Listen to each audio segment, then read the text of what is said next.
Labadiena, panas Rimvydai. Labą dieną. Robertas Karvauskas, nepriklausomas pastatų šiltinimo ir šilumos išsaugojimo pastatuose ekspertas, konsultantas. Dirbu su portalu Ekspertai LT ir matau jūsų paklausimą. Domiuosi šiltinimu putomis. Mielas Rimvydai, pirmiausiai noriu pasakyti, kad esu ne medžiagų tiekėjas, ne rangovas, nieko jums nesiūlysiu, tiesiog konsultuoju žmonės, kaip efektyviausiais ir mažiausiai kainuojančiais būdais išsaugo daugiausiai šilumos patalpose. Tai dabar jūsų klausimas, jis toks labai, sakykime, nekonkretus. Domiuosi šiltinimu putomis. Iš to klausimo galiu daryti tokią prielaidą, kad jums atrodo, kad visos putos yra panašiai vienodos. Ieško tiesiog prašiausiai žmonių, kurie galėtų arba patarti, bent jau pasakyti, kaip tai padaryti, parodyti, paaiškinti ir pasakyti, kaip geriausiai tai padaryti esamom sąlygom. Gerai, tai dabar pirmiausiai pradėkime nuo to, kad putų rinkoje yra begalybė. Jų visokių paskirčių, visokių rūšių ir su visokiom savybėm. Jums dabar norint kalbėti apie šilumą jūsų būste, reikia pirmiausiai žinot priežastį, dėl ko jūs tai darot. Ar tai naujas namas, ar tai renovuojamas namas ir kokių rezultatų galutinių iš šiltinimo jūs norit. Tai dabar pirmiausia, ar tai jūs renovuojat namą ar statot naują? Taip, renovuojam. Renovuojat, ar ne? Tai dabar sakykit, renovaciją pradėjot dėl ko? Kokios priežastys, kokie simptomai yra jūsų name, kad tai netenkina jūsų? Vertinkim, kad būtų aiškiau suprasti. Tai buvo statytas prieš 30 metų sodų namelis, vasarnamis. Buvo statytas iš parankinių priemonių ir nestatybininko, žmogaus nestatybininko, statančios, iš serijos statau pats. Mes atitinkamai jame būdavom tik tai vasarą, o dabar nusprendėm, kad mes iš jo padarysim tokį variantą, kada galime būti ir žiemą. Supratau, ar bandėt šildyti? Visiems atsimtinom, viskas gerai, pasijuto labai stipriai rezultatas, bet atitinkamai šildymo sistemos viduje ir židinys yra, ir elektrinis kondicionavimas, tai visas yra, viskas kaip ir gerai, bet šalta nuo grindų. Taip, tai dabar iš karto galiu jums pasakyti, čia paprasta fizika. Kadangi greičiausiai jūsų viršutinė konstrukcija gali būti nesandari, nes jūs šildymo prietaisais, kokie jie bebūtų, jūs sušildot ne ką kitą, o orą. Šiltas oras visada kyla į viršų ir pirmiausia remiasi į viršutinę atitvarą. Tai dabar mano klausimas pirmas. Ar tarp jūsų lubų, kurios sakykime, tarnauja kaip šildomų patalpų lubos, ir stogo yra dar nešildoma erdvė, šalta palėpė kokia? Ne, ten yra, sakykime taip, jisai primityviai taip yra vienas aukštas, antras aukštas, sakykime, tas antras aukštas yra skirtas tik tai tam, kad tenai miegoti. Jisai yra sujungtas erdvė, atvira erdvė pusė apatinio, sakykime, kambario yra atidengta. Supratau, tai vienu žodžiu bendra erdvė yra po stogu, dabar viršutiniam aukšte lubos, tai yra stogas tarnauja kaip lubos? Taip. Taip, gerai, tada klausimas toks, o kas tame stoge ten yra? Kas saugo jūsų pinigai sušildytą orą, kad jis nepabėgtų į lauką? Tai aš įsivaizduoju taip, yra, jeigu taip pasluoksniui. Medinės lentelės, putoplastas, tolis ir skarda. Sakykit, ką jūs žinot apie tai, ar ten putoplastas yra tik sudėtas taip gabalais, ar jisai yra kaip nors standarintas, kad per tuos visus tarpus per putoplastą nelystų laukan šiltas oras?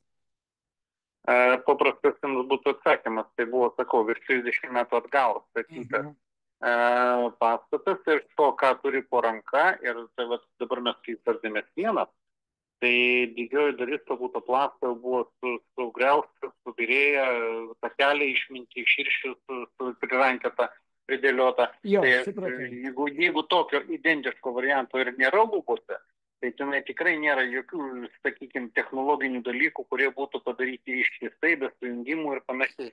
Ten yra paprastai putoplasto įdėtas jeigu ten yra įdėta, bet man atrodo yra. Tai va ir tiek. Gerai, tai dabar aiškumas yra tas, kad per tokią konstrukciją jūsų pinigai sušildytas oras, kaip perėti, lengvai keliauja laukan. Reiškia, ir tai ekspertizių rezultatai bendrai rodo, kad 4/5 šilumos nuostolių yra per plyšius esančius konstrukcijose, tai yra per nesandarumą. Tik 1/5 išeina dėl šalčio tiltelių, dėl nepakankamos varžos. Todėl 4/5 sandarumas, tai reiškia, kad tvarkant konstrukciją mums reikia 4/5 dėmesio skirti būtent sandarumui. Tai dabar klausimas, tvarkant stogą, kaip užtikrinti sandarumą. Tai yra du būdai. Vėlgi, kokį šiltinimo būdą jūs rinksitės. Tai jeigu naudosit orui laidžias medžiagas, tokias kaip akmens, mineralinės vatos, kaip birios medžiagos įvairios, tokiu atveju aišku, kad jos nestabdo oro praėjimą, jos yra visiškai kiauros ir jos netarnauja visiškai kaip šiltinimo medžiagos pačios iš savęs.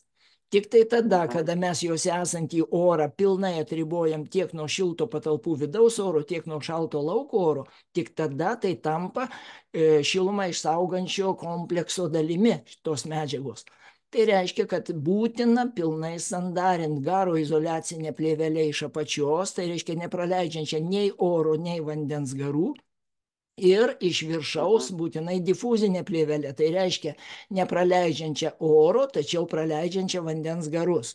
Kadangi mes negarantuojam, kad iš apačios tikrai garantuotai 100% nepraleisim vandens garų, todėl turim apsidraust, kad jeigu iš apačios pateks vandens garai ir jie susikondensuos šaltu sezono metu, tai šiltu metu, kada jie vėl išgaruos, jie turi turėti galimybę išeiti. O kadangi eina viskas į lauką, tokiu atveju iš viršaus turi būti plėvelė, kuri praleis vandens garus, bet nepraleis iš viršaus šalto oro. Tai pasiekiama dėka to, kad vandens garų molekulės yra apie 10 kart mažesnės už oro molekulės ir specialiai sukalibruotos skylutės toje plėvelėje leidžia vandens garams iš vidaus išeiti, o šaltam orui iš viršaus įsiskverbti neleidžia. Tai va šitaip orui laidžias medžiagas mes turim pilnai izoliuoti. Ir ne tik plokštumas, bet ir galus, kraštus, kampus, viską pilnai, absoliučiai, kad šilumą gavęs oras toje medžiagoje, besiplėsdamas, negalėtų niekur išlyst ir būdamas vietoje, jisai tarnauja kaip prastas šilumos perdavėjas, reiškia, didina šiluminę varžą ir tarnauja kaip šilumos izoliatorius. Šitą padaryti su orui nelaidžiomis medžiagomis tikrai yra pakankamai sudėtinga ir pakankamai brangu, nes tai reikalauja pirmiausiai labai gerų profesionalių medžiagų, antras dalykas reikalauja labai aukštos kvalifikacijos ir sąžiningumo. Tai kitas būdas naudot orui nelaidžias medžiagas ir tai purškiama technologija ir Europoje bene vienintelė, kuri neturi tų neigiamų savybių, ką turi paprasti putų poliuretanai. Paprasti putų poliuretanai labai traukiasi, kada kinta santykinė oro drėgmė ir temperatūra. Todėl reikia žiūrėti ne į medžiagų pavadinimą, ne į porų struktūrą medžiagos, o reikia žiūrėti į konkrečias savybės, kurios nurodytos oficialiuose patvirtintuose medžiagų savybių tyrimo dokumentuose, protokoluose. Tai pagrindinė savybė šitoje vietoje yra matmenų stabilumo testo duomenys. Kiek kinta, kiek traukiasi medžiaga kintant temperatūrai ir santykiniai oro drėgmei. Tai paprasti poliuretanai traukiasi nuo 2 iki 15%. Tai įsivaizduokit, rimvydai, 5% tai yra 5 cm per metrą. Tokia medžiaga niekada neatlaiko susitraukimų, jį pradeda skilinėti porose, atsiplėšinėja nuo konstrukcijos ir per kelis sezonus jinai tampa visiškai nesandari. Reiškia, jos niekaip negalima naudoti pačios iš savęs, o tik tai nebent papildomai sandarinant. Bet tai jeigu papildomai jau sandarint, tai tada ir tą pigesnę vatą jau galima dėti būtų. Tai va, tie dalykai tokie. Tai yra technologija, kurią išrado kanadiečiai ir kurie atsirado Europoje nuo 2007 metų ir lietuviai pirmieji ją parsivežė į Europą. Tai yra Kanados firmos Aisenin purškiamos putos, kurios Lietuvoje pavadintos Gamo vardu. Tai gamo.lt jūs galite įeiti, pasidomėti šito produktu. Ten nereikia jokių paruošimų paviršių, jokių plėvelių, nieko visiškai. Užpurškėt sluoksnį tos medžiagos, uždengėt ją, kad niekas ten jie neįeitų ir viskas. Ir visam laikui praktiškai išsaugomas sandarumas. Bent jau 20 metų garantinį sertifikatą gausit.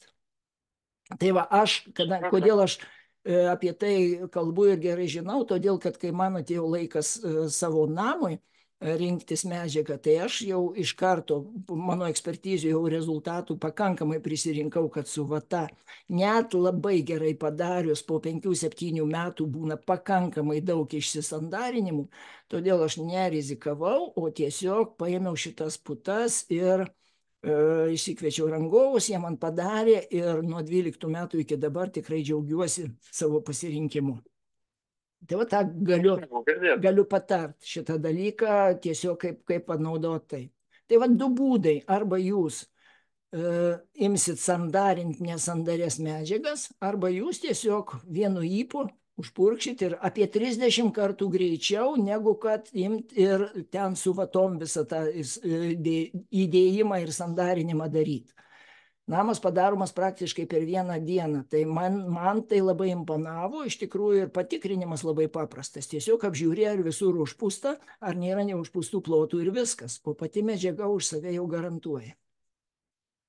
Tai va, smagu.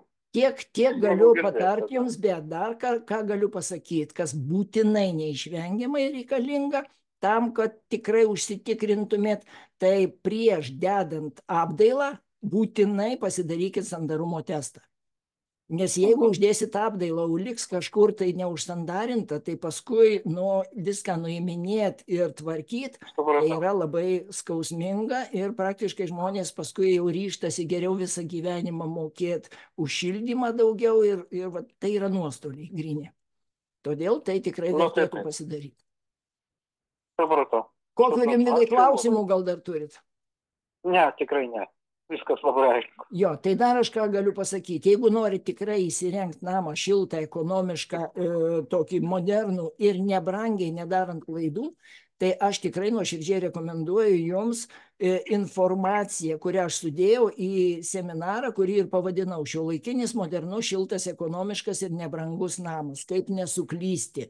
Tai be to, ką aš pasakiau, yra tikrai dar daug tokių niuansų, kurie rinkoje pražiopsomi ir paskui tikrai kainuoja ištaisymas brangiai arba, kai paliekam, tada eksploatacija brangiai.